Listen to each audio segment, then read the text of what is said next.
தேவனுடைய பரிசுத்த நாமத்திற்கு மகிமை உண்டாவதாக. கூடி வந்திருக்கிற அனைத்து தேவனுடைய பிள்ளைகளுக்கும் நமது கர்த்தரும் இரட்சகரும் மீட்பரும் ஆகிய இயேசு கிறிஸ்து நாமத்தினாலே வாழ்த்துக்களையும் சோதனையும் சொல்லியுள்ளேன். நாம் ஏற்கனவே பார்த்து கொண்டு வந்த பாடம்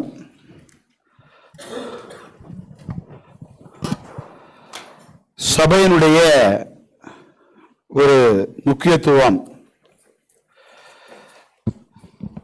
கிறிஸ்துவம் என்பது கிறிஸ்துவை பின்பற்றுவதே சபை முக்கியம் இல்லை என்கிறதான ஒரு சிந்தை பல சமயங்களில் மக்கள் மனதிலே விதைக்கப்படுகிறது. ஸோ அதனால்தான் இப்படிப்பட்ட ஊழியங்கள் என்கிறதான பெயர்ல என்னதுங்க அநேக சத்தியத்துக்கு விரோதமான செயல்பாடுகள் நடப்பதை நாம் பார்க்கிறோம். முதலாவது நாம் பார்க்கிற போது கிறிஸ்துவையும் சபையும் நம்ம பிரிக்கவே முடியாது என்பதை நாம் பார்த்தோம். அதுல சபை என்பது அழைக்கப்பட்ட கூட்டம், சபை என்பது உலகத்திலிருந்து அழைக்கப்பட்ட ஒரு கூட்டமாகவும், சபை என்பது கிறிஸ்துவின் விலையேற பெற்ற இரத்தத்தினாலே வாங்கப்பட்டது என்பதாகவும் நாம் பார்த்தோம். சபை என்பது பரிசுத்தமாக்கப்பட்டவர்களாயும் பரிசுத்தவான்களாகும்படி அழைக்கப்பட்ட கூட்டம் என்று நாம் வாசித்தோம். அப்போ சபை என்பது கிறிஸ்துவனுடைய சரீரம். அப்போ எனக்கு தலை போடும், சரீரம் தேவையில்லை அப்படின்னு நம்ம சொல்ல முடியாது. சரீரத்தில் குறைபாடுகள் இருந்தாலும் அந்த குறைவுகள் இருந்துங்க களையப்பட வேண்டுமே தவிர அந்த சபையிலே நான் ஒரு அங்கமா இருக்க மாட்டேன் அப்படின்னுதுங்க நம்ம சொல்ல முடியாது என்பதை நாம் பார்த்தோம். தொடர்ந்து நாம் பார்த்தது சபை என்பது தேவனுடைய குடும்பம் என்பது நாம் பார்த்தோம். அப்போ இந்த குடும்பத்தில் நாம் ஒவ்வொருவரும் ஒவ்வொரு அங்கமாக இருக்கிறோம். நாம் இதை தனியானதுங்க எடுக்க முடியாது என்பதை நம்ம பார்த்தோம் இல்லையா? அப்போ குடும்பங்கள்ல உறவுகள் இருக்கிறது, அந்த உறவுகளில் உணர்வுகள் இருக்கிறது என்பதை நாம் பார்த்தோம். கடந்த முறை நாம் பார்த்தது சபை என்பது தேவனுடைய ஆலயம் என்று நாம் பார்த்தோம். அப்போ இந்த ஆலயத்தை வெளிப்புறமாகவும் உள்புறமாகவும் பரிசுத்தமாக வைத்துக் கொண்டிருப்பது அவசியம் என்பதை நாம் பார்த்தோம்.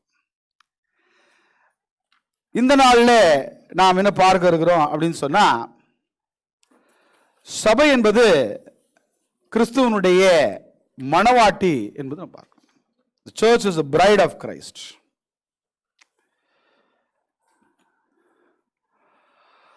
அப்போ பல சமயங்களில் பழைய ஏற்பாட்டில் நீங்க வாசிக்கிற பொழுது பிதாவை புருஷன் என்றும் இஸ்ரேல் மக்களை மனைவி என்று நாம் வாசிக்க முடியும்.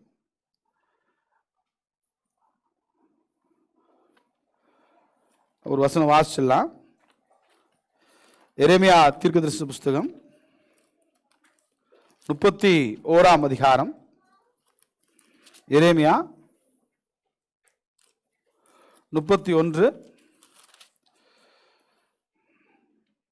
32ஆம் வசனத்துல, எரேமியா 31:32, நான் அவர்கள் பிதாக்களை எகிப்து தேசத்திலிருந்து அழைத்து வர கைப்பிடித்த நாளிலே அவர்களோடு பண்ணின உடன்படிக்கையின்படி அல்ல, ஏனெனில் நான் அவர்களுக்கு நாயகராயிருந்தும் அந்த என் உடன்படிக்கையை அவர்கள் மீறி அவமாக்கி போட்டார்களே என்று கர்த்தர் சொல்லுகிறார். வாசிக்கிற பொழுது ஹஸ்பண்ட் அண்ட் டு தெம் தான் வாசிக்கிறோம். அப்போ பழைய ஏற்பாடுல பிதா அப்படி பேசப்படுது, புதிய ஏற்பாட்டில் வருகிற பொழுது கிறிஸ்து மணவாளன் என்றும் சபை என்பது மணவாட்டி என்றும் பார்க்கப்படுகிறது. இப்போ இந்த ரெண்டுத்தையும் நீங்க பிரிக்க முடியாது. மணவாளனையும் மணவாட்டியும் பிரிக்க முடியாது இல்லையா? நாம் வாசிக்கிறோம் யோவான் எழுதின சுவிசேஷம் 3ஆம் அதிகாரம், The book of Gospel of John 3ஆம் அதிகாரம் 29ஆம் வசனத்தில் வாசிக்கிற பொழுது, மணவாட்டியை உடையவனே மணவாளன் இல்லையா? யார் மணவாளன் அப்படின்னு சொன்னா மணவாட்டி இருக்கணும், மணவாட்டி இல்லைன்னா மணவாளன் கிடையாது. அப்போ என்ன பண்ண முடியாதுன்னா இவங்க ரெண்டையும் பிரிக்க முடியாது. யார் ரெண்டுமே பிரிக்க முடியாதுங்க. மணவாளனையும் மணவாட்டியும் பிரிக்க முடியாது, அல்லது பிரிக்க கூடாது என்று வேதம் சொல்லுகிறது. மார்க் எழுதின சுவிசேஷம் 10ஆம் அதிகாரம் 9ஆம் வசனத்தில் வாசிக்கிற பொழுது, மார்க் எழுதின சுவிசேஷம் 10ஆம் அதிகாரம் 9ஆம் வசனத்தில் வாசிக்கிற பொழுது, பொதுவா இது திருமணத்தின் போது சொல்லப்படுகிற ஒரு வாசகம். தேவன் இணைத்ததை மனுஷன் பிரிக்காதிருக்க கடவன். இல்லையா? தேவன் இணைத்ததை மனுஷன் பிரிக்காதிருக்க கடவன். கீழே நாம் வாசிக்கிற பொழுது எபேசியர் 5:32 வாசிக்கிற பொழுது எபேசியர் 5:32 இந்த ரகசியம் பெரியது, நான் கிறிஸ்துவை பற்றியும் சபையை பற்றியும் சொல்லுகிறேன். அப்போ நமக்கு எல்லாருக்கும் தெரியும், திருமணத்தின் போது என்னதுங்க வாசிக்கப்படுகிற ஒரு மிகப்பெரிய என்னதுங்க ஒரு அதிகாரம் இல்லையா? எபேசியர் 5ஆம் அதிகாரம். அதுல ஒரு புருஷன் மனைவியை குறித்து நிறைய நம்ம ஒரு சில வசனங்கள் நம்ம வாசிக்க தான் போறோம். அப்போ என்ன சொல்றாரு அப்படின்னு சொன்னா,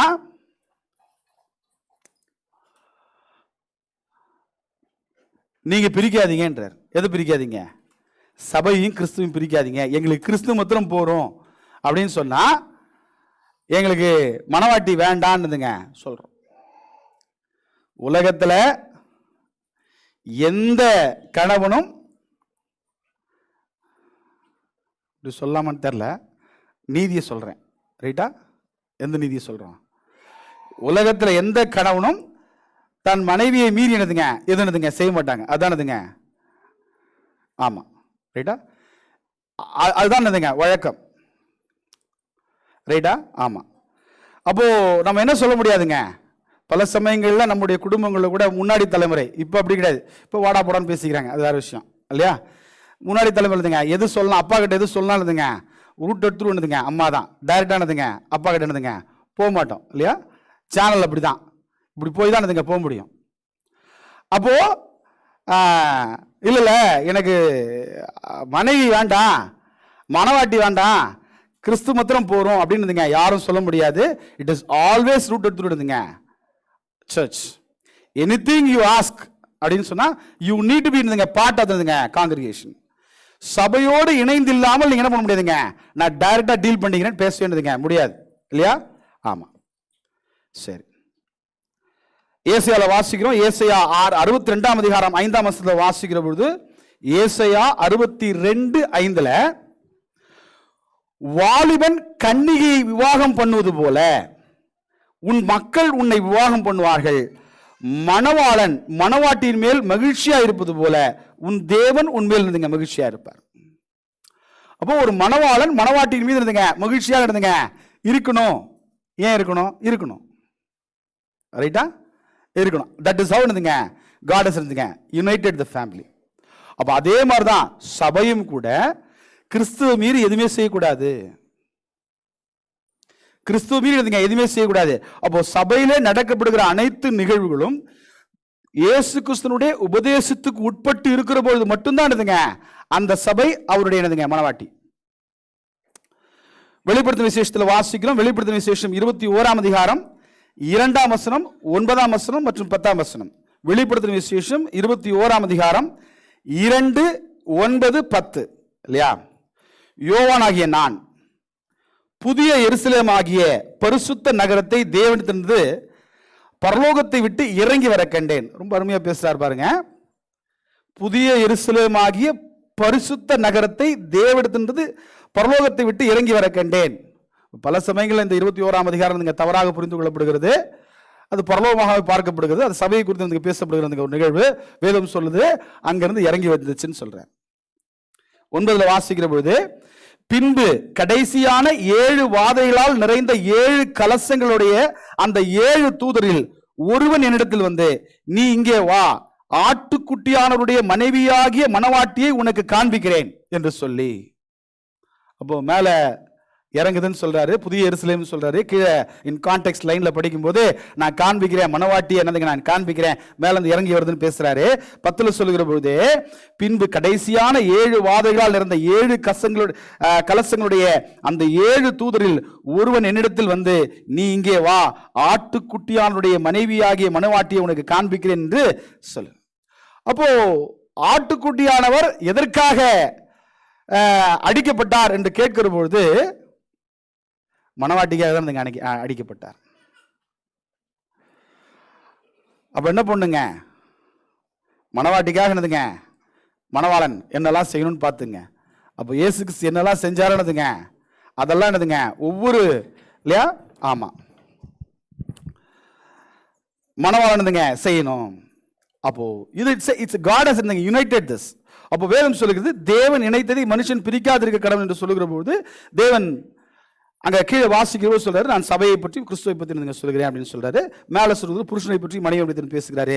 தேவன் இணைத்ததை மனுஷன் பிரிக்க கூடாது, பிரிக்க முடியாது. அது செய்தால் இருந்துங்க பெரிய பாவம்.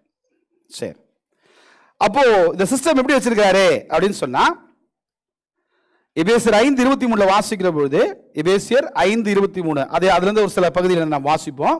எபேசியர் 5:23 கிறிஸ்து சபைக்கு தலையா இருக்கிறது போல புருஷனும் மனைவிக்கு தலையா இருக்கிறான், அவரே சரீரத்திற்கும் இரட்சகராய் இருக்கிறார்.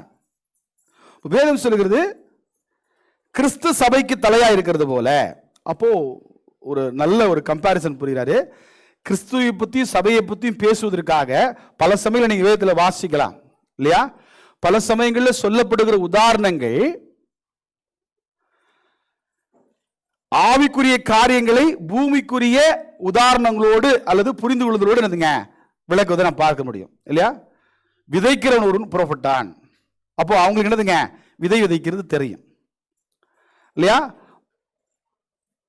என் ஆடுகள் என் சத்தத்திற்கு செவி கொடுக்கும் இல்லையா? நானே நல்ல மேய்ப்பன். அப்போ அவங்களுக்கு என்ன தெரியுங்க?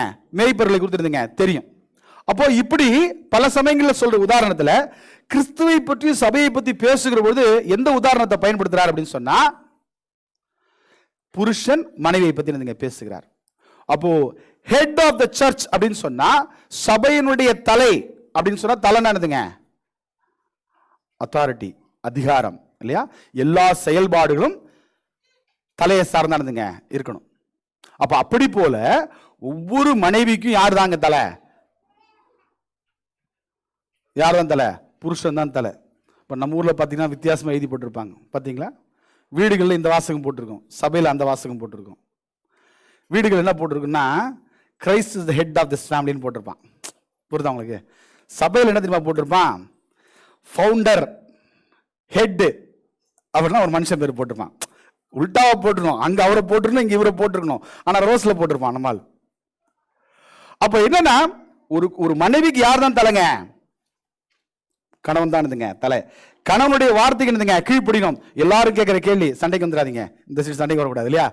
எல்லாரும் கேட்கிற கேள்வி எவ்வளவு நாள், ஹவு லாங், எவ்வளவு நாள் அப்படின்னு பேசும்போது வேதம் சொல்லுகிறது 5:24 வாசிக்கிற பொழுது, ஆகியால் சபையானது கிறிஸ்துவுக்கு கீழ்ப்படுகிறது போல. அப்ப என்ன பாருங்க, சபையானது கிறிஸ்துவுக்கு கீழ்ப்படிய வேண்டும். இங்க சபை என்பது திரும்பி என்னதுங்க? Not one single entity, everybody, எல்லாரும் சேர்ந்து தான் இதுங்க சபை. அப்ப சபையானது கிறிஸ்துவுக்கு கீழ்ப்படுகிறது போல ஒவ்வொரு மனைவி என்ன பண்ணுமா? தங்கள் சொந்த புருஷர்களுக்கு எந்த காரியத்தில் கீழ்ப்படினுமா? இதெல்லாம் கீழ்ப்படிங்க, இதெல்லாம் கீழ்ப்படிஞ்சா படிலாம், இல்லைன்னா படிய தேவையில்லை, அப்படி கிடையாது இல்லையா? எந்த காரியத்திலும் கீழ்ப்படிந்திருக்க வேண்டும். எந்த காரியத்தில் கீழ்ப்படினோம்? எந்த காரியத்திலும் என்ன பண்ணுங்க? ஒரு மனைவி தன்னுடைய கணவனுக்கு கீழ்ப்படிந்திருக்க வேண்டும். அப்போ திஸ் ஆல் இட்ஸ் knitted என்றார். எபேசியர் 5:25 வாசிக்கிற பொழுது ஏன் அப்படின்னு சொல்லுகிற பொழுது, எபேசியர் 5:25 இது சகோதரர்களுக்கு சொல்லும்போது சொல்றாரு, சபையை பத்தி பேசுகிறாரு, கிறிஸ்துவ பத்தி பேசுகிறாரு. 25 புருஷர்களே உங்கள் மனைவிகளில் அன்பு கூறுங்கள். பிரதர் அன்பு கூறுற மாதிரி நடக்கணும் பிரதர், இல்ல அன்பு கூறுன்றார். கண்டிஷன் அதுதான். என்னது? அன்பு கூறுங்கள். என்ன பண்ணாலும் என்னதுங்க? அன்பு கூறுங்கள்ன்றார் இல்லையா? ஆமா. அப்படியே கிறிஸ்துவும் சபையில் அன்பு கூர்ந்து. அப்போ என்னதுங்க? கிறிஸ்து சபையை அன்பு கூர்ந்தது போல. பாருங்க, சபை கிறிஸ்துவுக்கு கீழ்ப்படுகிறதா? வசனம் சொல்லுது எல்லா காரியத்திலும் கீழ்ப்படியணும்னு சொல்லுது. இப்போ நம்ம எல்லாரும் எடுத்துப்போமே, let us assume ourselves, we are all the bride of Christ. நாம் அவருடைய மனவாட்டியாகிய சபை. நாம் எல்லாரும் அந்த கர்த்தருக்கு கீழ்ப்படுகிறோமா? தனித்தனியா கேட்கிறேன், நம்ம தனித்தனியா கேட்கறது தான் மொத்தமா இல்லையா? முடிஞ்ச அளவுக்கு என்ன பண்றோங்க? முடிஞ்ச அளவுக்கு ட்ரை பண்றோம் அப்படின்னு சொல்றோம். கரெக்டு தானே? அப்படிதான் மனைவிகள் முடிஞ்ச அளவுக்கு கீழ்ப்படிந்தாலும் என்ன பண்ணுங்க? கிறிஸ்து நம்ம அன்பு கூறுகிறார். கீழே நான் வாசிக்கிற பொழுது மார்க் 10 வாசிக்கிற பொழுது இது ஆரம்பத்திலிருந்து சொன்ன ஒரு என்னதுங்க ஒரு சட்டமாகவே காணப்படுகிறது. மார்க் 10 வாசிக்கிற பொழுது, ஆகிலும் ஆதியிலே மனுஷனை சிருஷ்டித்தவர் தேவன் அவர்களை ஆணும் பெண்ணுமாக உண்டாக்கினார். இது நிமித்தம் புருஷனானவன் தன் தகப்பனையும் தாயையும் விட்டு தன் மனைவியோட சேர்ந்திருப்பான். அவர்கள் இருவராயிராமல் ஒரே மாம்சமாய் இருப்பார்கள். இவ்விதமாய் அவர்கள்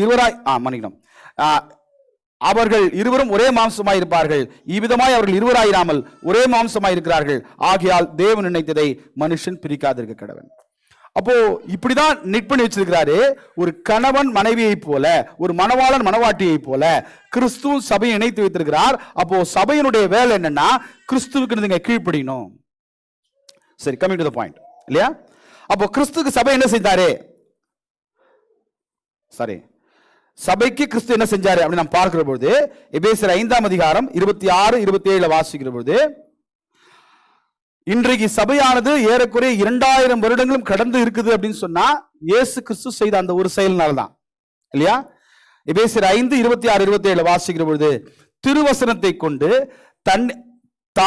திருவசனத்தை கொண்டு தண்ணீர் முழுக்கினால் சுத்திகரித்து பரிசுத்தமாக்குவதற்கும் கரை திரை முதலானவில் ஒன்றும் இல்லாமல் பரிசுத்தமும் பிழையற்றதுமான மகிமையுள்ள சபையாக அதை தமக்கு முன் நிறுத்திக் கொள்வதற்கும் தம்மை தாமே அதற்கு ஒப்பு கொடுத்தார். பல சமயங்கள் இந்த வசனத்தை நாம் வாசிட்டு கடந்து போயிடுறோம்.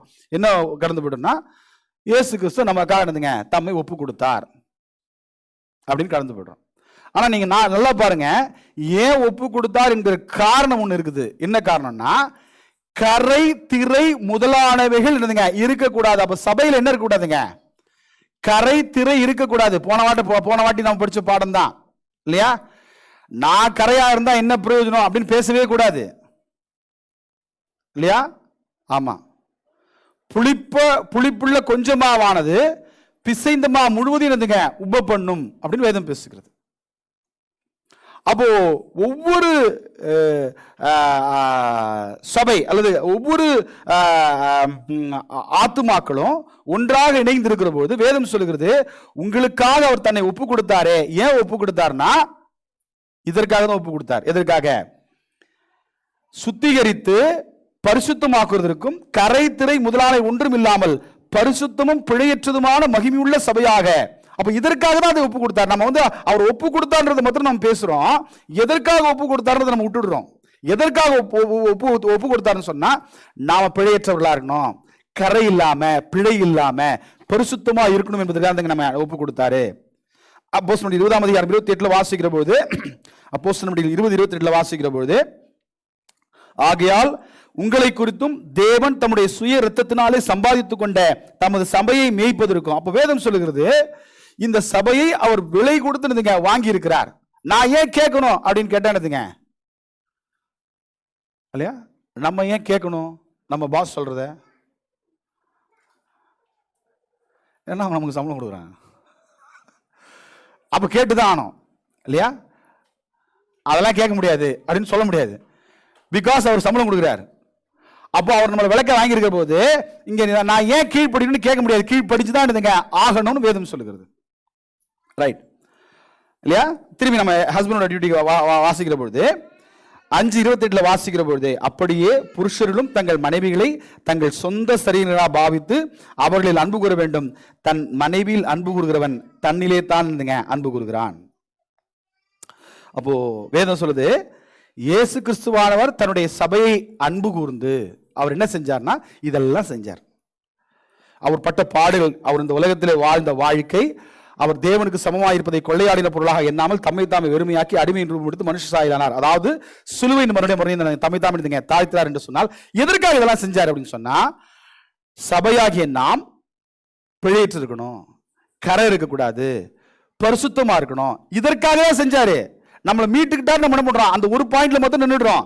அதுக்கப்புறம் என்னதுங்க, நாம் செய்ய வேண்டிய வேலையை செய்கிறோமா அதை என்னதுங்க நம்ம கவனிக்கணும் இல்லையா? ஏன்னா வேதம் இப்படி சொல்லுகிறது. இந்த அளவுக்கு கொஞ்சம் கடுமையா பேசுறாரு. யாக்கோபுல வாசிக்கிற பொழுது, யாக்கோபு 4:4 விபச்சாரிகளே, உலக சிநேகம் தேவனுக்கு விரோதமாக பகை என்று அறியீர்களா? ஆகையால் உலகத்துக்கு சிநேகிதனாயிருக்க விரும்புகிறவன் தேவனுக்கு பகைஞனாயிருக்கிறான். அப்போ நம் சபைக்குள்ளாக இங்கே எழுதுகிற பொழுது பொதுவான நிருபம் எழுதப்படுது, கிறிஸ்தவர்கள் தான் எழுதப்படுகிறது. நாம் பார்க்கிற பொழுது நாம் உலகத்துக்கு சிநேகிதனாக இருந்துக்கிட்டு நான் கிறிஸ்துவுக்கும் பிரியமா இருப்பேன்னு சொன்னாருங்க இல்லை அப்படின்றார். அப்போ இந்த உலகத்தினுடைய அசுத்தங்கள் இருந்துங்க, அதாவது நம்ம நாம் கரைப்பட்டு போகாதபடிக்கு நம்மள காத்துக்கொள்ள வேண்டியதுங்க அவசியமா இருக்குது. ஏன்னா எவ்ரி ஹஸ்பண்ட் இருந்துங்க எக்ஸ்பெக்ட்ஸ் இருந்துங்க வைஃப் டு பி இருந்துங்க ஹோலி இல்லையா, எல்லாரும் இருந்துங்க எதிர்பார்ப்பது. அப்போ கிறிஸ்து இருந்துங்க அது எதிர்பார்க்கல, அவர் செய்திருக்கிறார். இருந்த கரையெல்லாம் என்ன பண்ணிருக்காங்க கிறிஸ்து இருந்துங்க தன்னுடைய விலையேறப்பட்ட ரத்தத்தினாலே சிந்தி அதெல்லாம் கழுவி இருக்கிறார். நாம தான் சொல்லலாம், நாம் சத்துருக்களா இருந்தோம், பாவிகளா இருந்தோம், துரோகிகளா இருந்தோம் இல்லையா, பலரசர்களா இருந்தோம். இப்படி இருந்த நம்மளை தன்னுடைய ரத்தத்தினாலே வாஷ் பண்ணி சுத்தமாக்கினார். யோசிச்சு பாருங்க, சுத்தமா இருக்கிற ஒரு ஆள் என்னதுங்க அவர் மனைவியை எடுத்துக்கல, எவ்வளவு பெரிய என்னதுங்க ஒரு காட்லி நேச்சர் பாருங்க, அது தெய்வீக சுபாவம் அது இல்லையா. இல்ல ஆல்ரெடி என்னதுங்க நம்ம பல சமயங்கள் பாடலாம் பாடுதுண்டு, செட்டி நின்று, ஆமா இல்லையா, பசங்களாம் கூட பாடினாங்கன்னு நினைக்கிறேன், கரெக்ட் தான், தூக்கினார், ஆமா கரெக்ட் தானே, அதுல இருந்து நம்மளை தூக்கி நம்மளை வாஷ் பண்ணியிருக்கிறார். நம்ம ஏதோ பர்ஃபெக்ட் இருந்துங்க, நான் இருந்துங்க இயேசு கிறிஸ்து நான் எப்படிப்பட்ட ஒரு மனைவி தெரியுமா அப்படின்னு யாருமே இருந்துங்க எங்க காலத்தை தூக்க முடியாது. we are all இருந்துங்க flawful people, குறை உள்ளவர்களே, பிழை உள்ளவர்களே, கரை உள்ளவர்களே. இதை கழுகி நம்மள என்னதுங்க மீட்டு இருக்கிற போது நாம் எந்த அளவுக்கு நம்ம கர்த்தருக்கு உண்மையுள்ளவர்களா இருக்க வேண்டும், எந்த அளவுக்கு நாம் விசுவாசம் உள்ளவர்களா இருக்க வேண்டும்ங்க நாம் யோசிக்கணும். So it is not an option, it is not a choice, it's a demand. ஏன்னா அவர் இதை செய்திருக்கிறார், அப்போ அவர் அவர் எதிர்பார்ப்பார். ரைட்டா? எஸ். வெளிப்படுத்தின விசேஷத்தில் வாசிக்கிறோம், வெளிப்படுத்தின விசேஷம் 22:18-19 வாசிக்கிற பொழுது இந்த அளவுக்கு வேதம் பேசுகிறது. அப்போ இந்த தேவனுடைய வார்த்தை என்னதுங்க நம்முடைய நம்முடைய தேவைக்கேற்றது போல மாற்றிக்கொள்ளக்கூடாது. அதனால தான் நம்ம ஆரம்பத்தில் நம்ம படிக்கிற பாடங்கள் வெளிப்படுத்தின விசேஷம் 22:18-19 வாசிக்கிற பொழுது இந்த புஸ்தகத்தில் உள்ள தீர்க்க தரிசன வசனங்களை கேட்கிற யாவருக்கும் நான் சாட்சியாக எச்சரிக்கிறதாவது, வேதம் புதிய ஏற்பாடு முடிகிற பொழுது ஒரு எச்சரிப்போடு முடிகிறது. ஒருவன் இவைகளோடு எதையாகிலும் கூட்டினால் இந்த புஸ்தகத்தில் எழுதியிருக்கிற வாதைகளை தேவன் அவன் மேல் கூட்டுவார். ஒருவன் இந்த தீர்க்கதரிசன புஸ்தகத்தின் வசனங்களிலிருந்து எதையாகவும் எடுத்து போட்டால் ஜீவ புஸ்தகத்திலிருந்தும் பரிசுத்த நகரத்திலிருந்தும் இந்த புஸ்தகத்தில் எழுதப்பட்டிருந்தும் அவனுடைய பங்கை என்னதுங்க எடுத்து போடுவார். அப்போ வேதம் என்ன எதிர்பார்க்குதுன்னா நம்முடைய செயல்பாடுகள் எதை சார்ந்து மட்டுமே இருக்கணுங்க, நம்முடைய விருப்பங்களை சார்ந்து கிடையாது, தேவனுடைய சட்டங்களை சார்ந்து. we always go by அவர் என்னதுங்க wisdom, அவர் knowledge இல்லையா. எனக்கு ஒரு காரியம் சரின்னு போடுவோம், அதுல தான் மனுஷன் எப்பொழுதுமே நிற்பான். இன்னைக்கு இவ்வளவு பிரிவினைகள் சபை இருக்க காரணம் என்னதுங்க, விசுவாசம் இல்லை என்பதனாலயா? யோசிச்சு பாருங்க. நீங்க செய்வீங்களான்னு எனக்கு தெரியாது இல்லையா. இங்கிருந்து ஒரு இடம் வரைக்கும் நடந்து போறது செய்வீங்களா? போக மாட்டீங்க, முட்டாள்தனம்னு சொல்லுவீங்க, கேட்டதுன்னு. ஆமா, அப்போ விசுவாசம் இல்லாம செய்யறான், ஆனா உண்மை தெரியாம செய்யறான் இல்லையா. ரோமர் 10ஆம் அதிகாரத்தில் வாசிக்கும் போது இஸ்ரேல் மக்களை குறித்து அப்போஸ்தலனாகிய பவுல் சொல்கிறார். வாசகம் ரோமர் 10ஆம் அதிகாரம் 2ஆம் வசனத்தில் வாசிக்கிற பொழுது 2ஆம் வசனம் 3ஆம் வசனத்தில் வாசிக்கிற பொழுது தேவனை பற்றி அவர்களுக்கு வைராக்கியம் உண்டு என்று அவர்களை குறித்து சாட்சி சொல்கிறேன், ஆகிலும் அது அறிவுக்கேற்ற வைராக்கியம் அல்ல. ரொம்ப வைராக்கியமா இருக்கா, கடவுளுக்காக எதையும் செய்யறான். நாம் எதை செய்யும்போது என்ன பண்றாங்க, பிரெயினை யூஸ் பண்றோம், செய்யலாமா கூடாதா, அது எப்படி அது. எப்பவுமே வாழ்க்கையில் ஞாபகம் வச்சுங்க, இதுதான் சட்டம் இல்லையா. எபிரேயர் நிருபத்தில் 6ஆம் அதிகாரம், எபிரேயர் 6ஆம் அதிகாரம் 16ஆம் வசனம், மனுஷர் தங்களிலும் பெரியவர் பேரில் ஆணையிடுவார்கள், உறுதி பண்ணும்படிக்கு ஆணையிடுதலே சகல விவாதத்திற்கு முடிவு. கரெக்டா? எல்லாத்துக்கும் ஒரு சொல்யூஷன் என்னன்னா லாஸ்ட்ல என்னதுங்க, ஃபைனலா உண்மையா சொல்றேன், தேவனுக்கு பொதுவா சொல்றேன் அப்படின்ட்டு என்னதுங்க, அதுக்கு மேல பேசக்கூடாது. எப்போது ஒருவர் தேவனை நடுவில் கொண்டு வந்துட்டாங்களோ அதுக்கப்புறம் என்னதுங்க அந்த ஆர்குமெண்ட் கண்டினியூ பண்ணக்கூடாது. That is the honor we give to God. நீங்க யோசிச்சு பாருங்க, பழைய ஏற்பாட்டுல எல்லாரும் செய்த உடன்படிக்கையில் இருந்துங்க தேவனுக்கு பொதுவா என்ன பண்ணாங்க சொல்லிட்டாங்கன்னா என்னதுங்க அதோட முடிஞ்சு போச்சு. அதுக்கப்புறம் அது மீறினா என்னதுங்க அது தண்டனை உண்டா, தண்டனை உண்டு. அப்போ எல்லாவற்றுக்கும் பொது என்னதுங்க தேவன் தான். அப்போ நாம் செய்கிற எல்லா செயல்பாடுகளுக்கும் பொது என்ன தெரியுமா? நம்முடைய அறிவு கிடையாது, தேவனுடைய வார்த்தை தான். அப்போ நாம் தேவனுடைய வார்த்தைக்கு கீழ்ப்படிந்தால் மட்டும்தான் அவருடைய மனவாட்டி. அவருடைய மனவாட்டின்னு சொன்னா அவருடைய வார்த்தைக்கு நீங்க கீழ்ப்படியணும். கீழ்ப்படிதல் என்பது it's mandatory, it's not a choice, it's not an option. ஒவ்வொரு மனைவியும் தன் கணவனுக்கு கீழ்ப்படியணும். கேள்வி கிடையாது, எம்மட்டும்னு கேள்வியே கிடையாது, எது வரைக்கும் கேள்வியே கிடையாது. வேதம் சொல்லுது கிறிஸ்து சபைக்கு கீழ்ப்படுகிறது போல, அதான் அளவுகோல். எதுங்க நீங்க கேட்பீங்களா ஆண்டவர்கிட்ட, எவ்வளவு நாள் ஆண்டவர் கீழ்ப்படியுது அப்படி யாரும் அந்த அளவுக்கு யாருன்னா தைரியம் இருக்குதா? யாருன்னா தைரியம் இருக்கா? கேட்க முடியாது.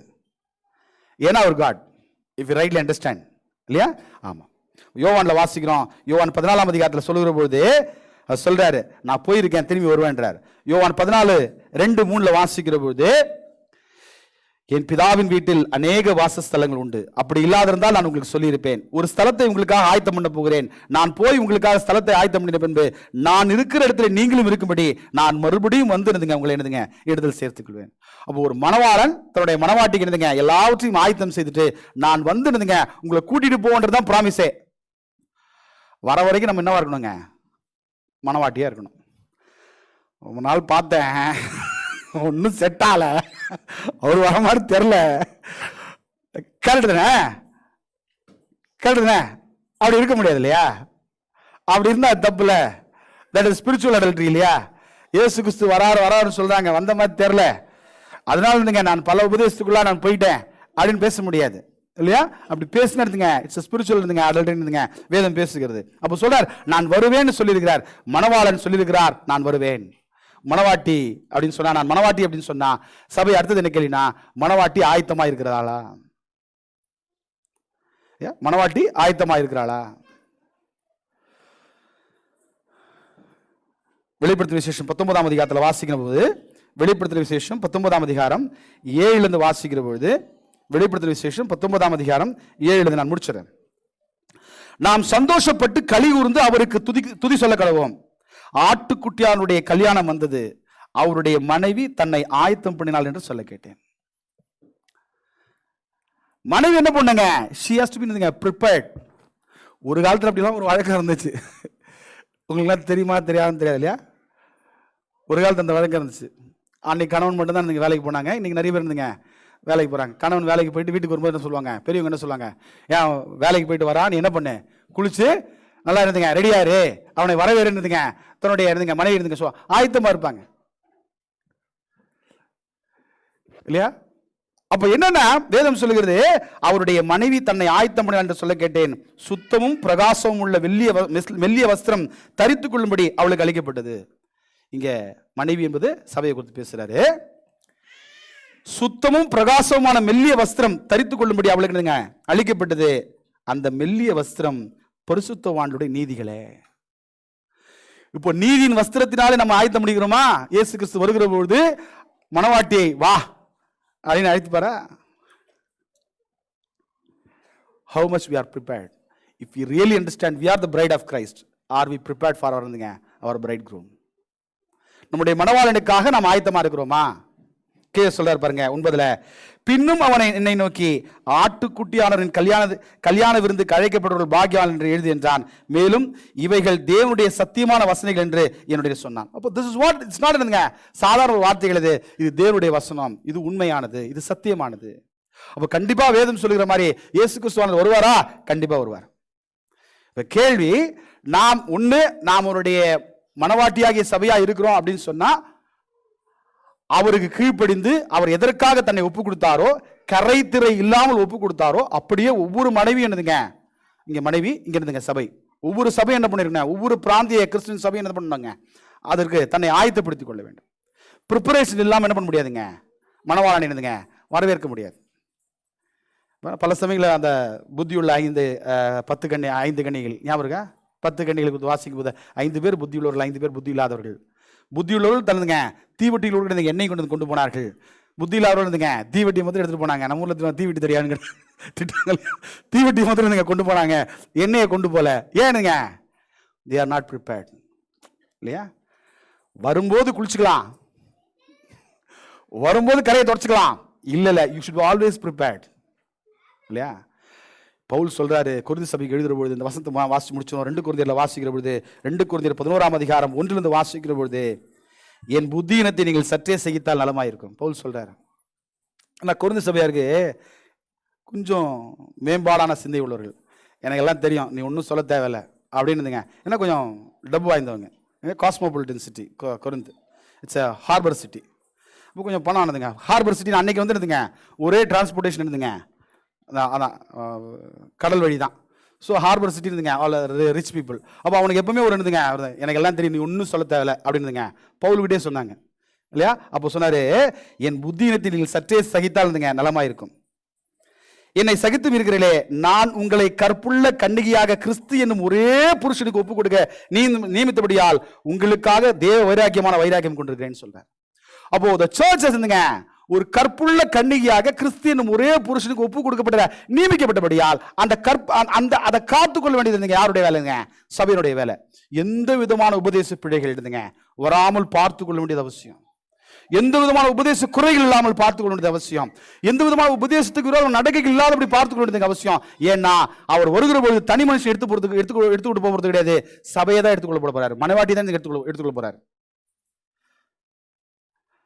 கீழே முடிக்கும் 3 சொல்றாரு, ஆகிலும் சர்ப்பமானது தன்னுடைய தந்திரத்தினால ஏவாளை வஞ்சித்தது போல உங்கள் மனசும் கிறிஸ்துவை பற்றி உண்மை என்று விலகும்படி கெடுக்கப்படுமோ என்று பயந்திருக்கிறேன். அப்போ பவுலுடைய அச்சம் என்னதுங்க? உங்கள் இருதயம் கெடுக்கப்படுமோ. ஏன்னா இயேசு கிறிஸ்து மரித்ததே எதற்கு தாங்க? சபை கரை இல்லாம பிழை இல்லாம பரிசுத்தமா இருக்கும்படியாக தானதுங்க அவர் மரித்தார். அப்போ அவருடைய மரணத்திற்கு நாம் ஒரு கணம் கொடுக்கிறோம், ஒரு அங்கீகாரம் கொடுக்கிறோம்னு சொன்னா, சபையாய் நாம் என்ன பண்ணுதுங்க, நாம் எப்படி இருக்கோம் நம்முடைய நடவடிக்கையில எதிர்பார்க்கிறார். நீதியின் வஸ்திரத்தை தரித்துனதுங்க ஆயத்தமுள்ள ஒரு மனவாட்டியானதுங்க இருக்க வேண்டும் என்று தேவன் எதிர்பார்க்கிறார். மனவாளன் எதிர்பார்க்கிறார். அவர் மனவாளன் வருகிற பொழுது புத்தி உள்ள 5 கன்னிகளை போல நம்ம ஆயத்தமா இருக்கிறோமா? இப்போ நான் சேஞ்ச் பண்ணிக்கிறேன், இந்த யார கடல் என்ன சொல்லுவாங்க இல்லையா? ஆமால, நாலுலேருந்து நான் மாறிடுவேன். அடுத்த வாரம் என் பர்த்டே வருது, அடுத்த வாரம் என் திருமண நாள் வருது, இல்லை அடுத்த வருஷம் நியூ இயர் வருது, அதுலேருந்து நான் என்ன பண்ணுறேன், நான் மாற்றிக்கிறேன். அப்போ நீ திருந்த மாட்டேன். கரெக்டு தானே? அப்போ நீ திருந்த மாட்டேன். எப்போ கேட்டாலும் இருந்துங்க மாறிடுவேன் அப்படின்னு ஃபியூச்சர் டென்ஸில் மாத்திரம் பேசிக்கிட்டு இருந்தாருன்னா, அவர் வந்துட்டாருன்னா இருந்துங்க கதை முடிஞ்சிருச்சு. அப்போ 2 விஷயம் பாருங்க. பர்சனலாக நாம் ஆயத்தமாவது அவசியம். ஒரு சபையாக இருக்கிற பொழுது இருந்துங்க, சபை வந்துங்க மொத்தமாக இருந்துங்க, இட்ஸ் யுனைடெட் பாடி. அதில் யார் இருந்துங்க குறையோ பிழையோ இல்லாமல் இருந்துங்க இருக்கு. அதனால தான் வேதம் சொல்லுது, நீங்கள் அன்புக்கும் நற்கிரியைகளுக்கும் ஏவப்படும்படி ஒருவரை கவனிங்க.